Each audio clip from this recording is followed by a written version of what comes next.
This is Beyond the Business. Blind spot. Let's start with the word we rarely question: free.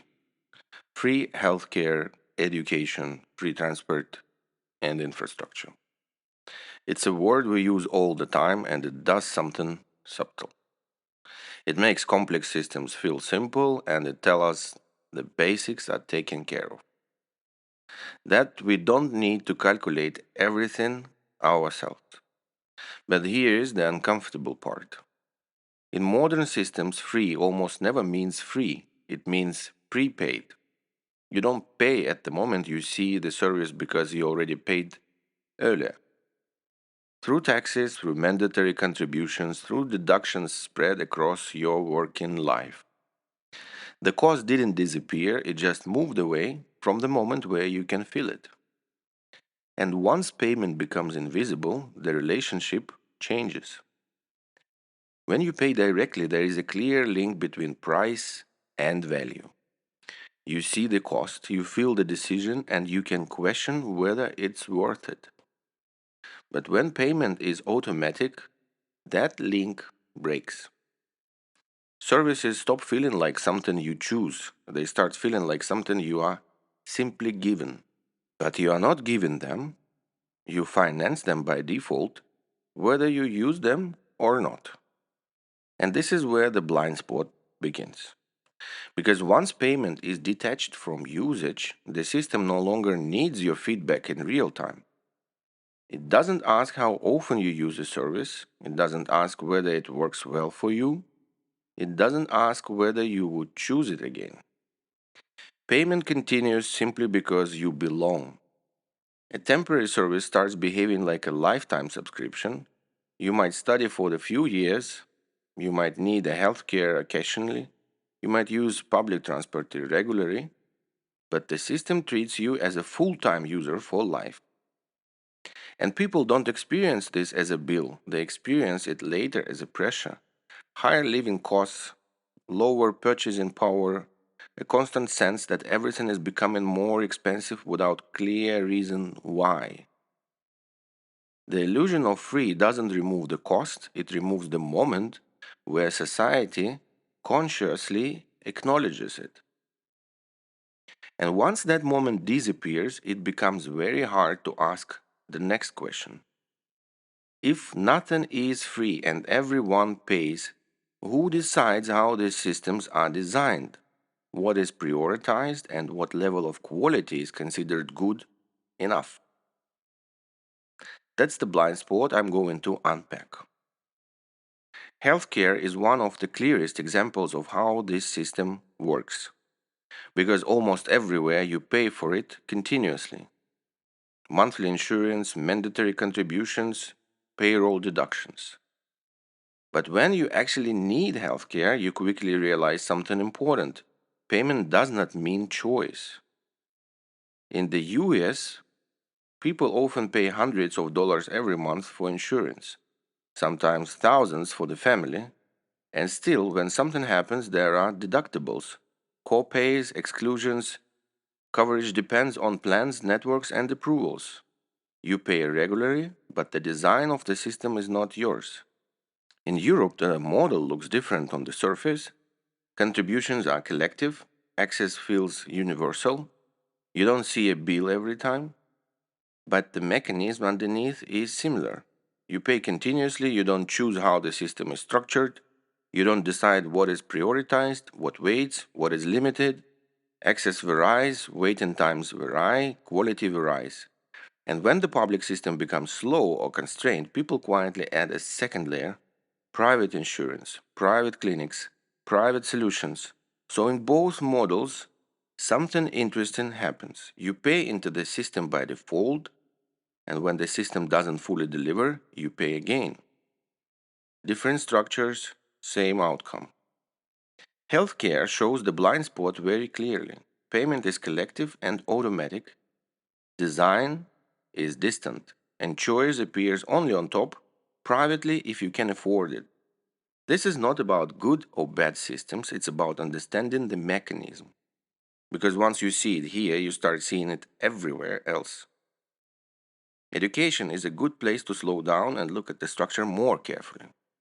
Because the issue here is not cost in itself, it's time. Formal education is by nature temporary. You enter it at a specific moment in your life. You stay for a few years and then you leave. For many people, that phase is clearly defined, it starts and it ends. But, but the way the system is financed doesn't follow that same logic. Funding continues across decades, long after direct participation is over. Not because education is still being used in the same way, but because the system itself is designed around permanence, not individual life cycles. And this is where the mismatch appears. A service that exists in a narrow window of life is supported through a structure that treats everyone as a continuous participant. The system doesn't distinguish between intensity, timing, or relevance. It simply assumes long term presence. That also creates an unusual dynamic. The person contributing today may have finished studying decades ago. Another person may never enter higher education at all. So someone else may pass through quickly and never return. Yet, the financing logic remains flat and continuous. This isn't about fairness in a moral sense, it's about alignment. In most exchanges, there is some balance between use and contribution. Even if payment is delayed or indirect, there is a still recognizable connection. Here, that connection stretches so far across time that it becomes abstract. And abstraction has consequences. Because once a cost is absorbed into the background of life, it stops being questioned. It no longer feels linked to a specific outcome or experience. It becomes part of a general pressure that people feel but struggle to locate. Education systems grow older, administrative layers expand, standards change, expectations rise. Some improvements are real, others are structural overhead. But from the individual perspective, all of it blends together. The system feels heavier without a clear sense of what exactly improved and why. And when formal education no longer fully matches professional reality, something else happens quietly. People start building parallel paths, additional certifications, private training, external courses. Not as a rejection of the system, but as a way to adapt to it. Which means the same pattern appears again. The collective structure continues, and individual solutions grow on top of it. Different contexts from healthcare, same underlying mechanism. Infrastructure makes the blind spot visible in a different way. Here's the issue is not time, but intensity. Public transport, roads, and shared infrastructure are designed for collective use. That's their purpose. But collective funding assumes something very specific that usage averages out in a meaningful way. In reality, it rarely does. Some people rely on public transport daily, others use it occasionally, some barely interact with it at all. Yet the system doesn't respond to those differences very precisely. It operates on broad assumptions and not lived patterns. And that creates another quiet distortion. When intensity of use and contributions are weakly connected, the feedback loop becomes blurry. Where congestions, delays, and maintenance costs accumulate unevenly, while funding remains broadly distributed. The system continues to function, but optimization becomes difficult because signals are muted. If a service becomes slower or less reliable, there is no clear moment of correction. People adapt individually instead. They leave earlier, they build buffers, they look for alternatives. And over the time, those alternatives solidify. Private transport, ride hailing, workarounds that sit alongside the public system rather than replacing it. And again, not as a rejection, but as an adjustment. What's interesting is that the infrastructure itself doesn't fail. It persists, it absorbs pressure, but the experience becomes less uniform. Some areas feel modern and efficient, others feel strained and outdated. And yet, the underlying structure treats all of this as a single system, financed in the same way. Infrastructure shows the blind spot from another angle. Not through access and not through time, but through uneven use. A system built for collective stability struggles to reflect how differently people actually move through it. And when that gap grows, people stop expecting the system to adapt and start adapting themselves. And that's a pattern we keep seeing. Once you start looking at different systems side by side, the pattern becomes hard to ignore. The issue is no longer about cost or even about access, it's about decision making. In most collective systems, funding is shared broadly, but choices are not. Decisions about design, priorities, standards, and trade offs are made somewhere else, often far away from everyday experience, and usually without a clear moment where those who fund the system actively participate in shaping it. That creates a quiet imbalance. People collectively support healthcare systems, but they don't decide how care is structured, what gets prioritized, or how resources are allocated under pressure. They support education systems, but they don't shape what is considered essential knowledge, what adapts to reality, and what remains unchanged. They support transport and infrastructure, but they don't choose whether investment goes into speed, coverage, resilience, or appearance. These decisions are not random, they are rational from a system perspective. Budgets, forecasts, long term planning, political constraints, institutional habits. But from the individual perspective, they are distant, and distance matters. Because when you are removed from design, your only remaining role is to adapt. You wait, you adjust, you compensate, you build workarounds, and over the time, those workarounds become normal. People accept waiting lists as part of healthcare, they accept outdated circular as a part of education, they accept congestion and delays as part of transport. Not because they agree with these outcomes, but because they don't see a clear path to influence them. The system keeps running, funding remains stable, but the relationship changes. What was once a shared project starts to feel like an external structure, something you live inside rather than something you actively shape. And this is when trust begins to shift. Not dramatically, not through open conflict, quietly. People start feeling that they are supporting outcomes they didn't choose through mechanisms they don't fully see or priorities that are rarely explained in simple terms. The system doesn't collapse, it becomes heavier, more complex, harder to question, more difficult to adjust. This is not a failure of intention, it's a consequence of scale. When funding becomes collective and automatic, a design becomes centralized and distant. Accountability weakens not because anyone wants it to, but because the feedback loop grows too long. And that gap between contribution and control is another blind spot. One that doesn't show up in budgets or reports, but slowly shapes how people relate to the systems around them. At this point, a natural question appears. If people live differently, use services differently, move through life with a different intensity, why do systems continue to treat everyone the same?